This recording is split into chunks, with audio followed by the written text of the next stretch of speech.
Hi, my name is Alison, and today I'm going to be talking about telephone interviews.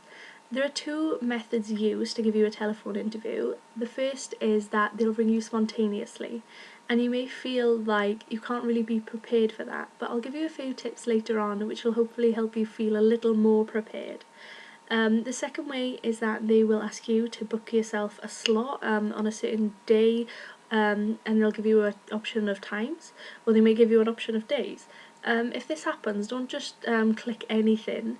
Make sure that day isn't especially busy for you, and make sure the time that you choose you are actually available at. You don't want to be sitting on a bus or in a loud and busy environment, because any noises in the background will distract from what you're actually saying. Also, make sure that you've not just woken up, because everyone knows what morning voice sounds like and it doesn't give a great first impression. It makes them think, oh, if they can't wake up for the telephone interview, how will they wake up for the job? You just don't want to give off the impression that you're unprepared and that you don't really care about it. So make sure you're awake and you're alert. So yeah, after that, obviously, it'll be the phone interview. These kind of tips that I'll give now apply. You can do whether it's spontaneous or whether it's a scheduled one. A tip I have is write a list of the companies who you've applied to. I know someone who had a really bad experience where they applied for a job on a whim, and the company rang them and they couldn't remember who it was on the other end, and they couldn't remember what they'd applied for, who they'd applied for, and luckily they winged it and it was okay, but it was really embarrassing for them. So make sure you write a list of the companies who may be calling you, just so you don't have to keep asking them, who are you, what is the position. Also, this helps you keep a track of if you're waiting to hear back off anyone, because emails do get lost in cyberspace. I know that myself, that I've had to email and say, I'm just checking, I haven't heard anything, and they say, well, we emailed you a week ago. So keeping a list will help you keep track of what's going on. Another idea is that you can write company profiles. So they don't take too long, just write, the name of the company you've applied for, the role you applied for, you can write down any notes that were in the actual description of the job. So, if they were looking for people with these certain skills or this kind of degree, just so that if they call and they ask why you're suitable, you can pick out the things in the description that apply to you, and you can use that to impress them. Also, I've been asked, and I know many people have been asked on the phone, what do you know about the company?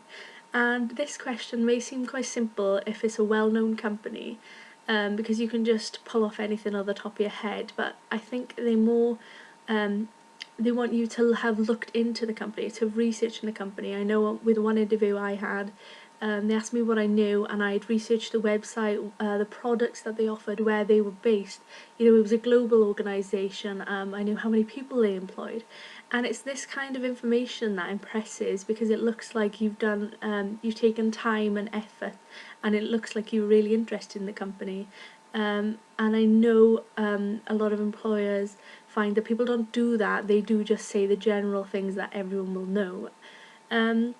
So make sure you do have notes and research on the company. Also, it may help you if you, on a separate piece of paper, have your own skills and attributes on there. Just so if, when they're talking to you, if they ask why you're suitable for the role, or what skills do you have, then you don't stumble so much. You can be prompted by what you've wrote down. You'll just feel a little more confident in yourself. I know if you rang spontaneously, you may not have had a chance to look at these sheets before they've called, but you can always say, oh, just sorry, bear with me a minute, I need to shut the door or something, and just take the moment to quickly look over everything or pull them out in front of you, and you'll just feel a little more confident. If you do write notes, make sure you're not too scripted. You don't want to sound robotic, you want to sound confident in your natural speech. Obviously it's natural to stutter or say a lot or like.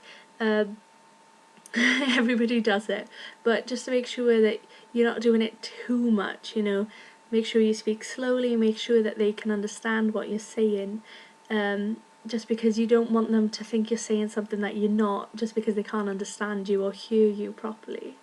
So yeah, so have a company profile, your own kind of profile, make sure you've booked a right time, make sure you're in a quiet environment, make sure you've got a phone signal.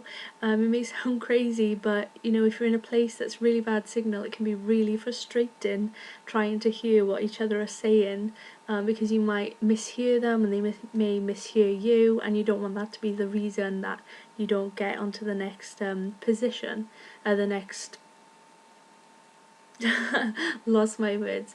But the next step of the job application. Also, make sure you know what you wrote on your application, because they may say something about it or may ask you to summarise it, and you want to make sure that you do choose the best things to say, and make sure that you know what you wrote. You didn't just write it in 2 minutes. You want to show that you taken the effort, you're taking the time, and you do want to do well. You want to give off the impression you want to do well, and these are all just ways I think that will hopefully help you. I mean, if you're not too good at speaking with people, you can always ask a friend to role play the situation with you, ask them to ask you certain questions and see how you do in giving them a response.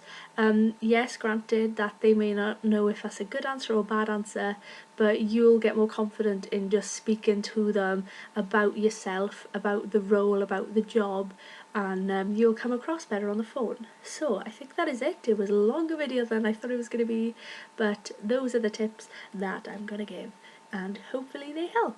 So yeah, bye.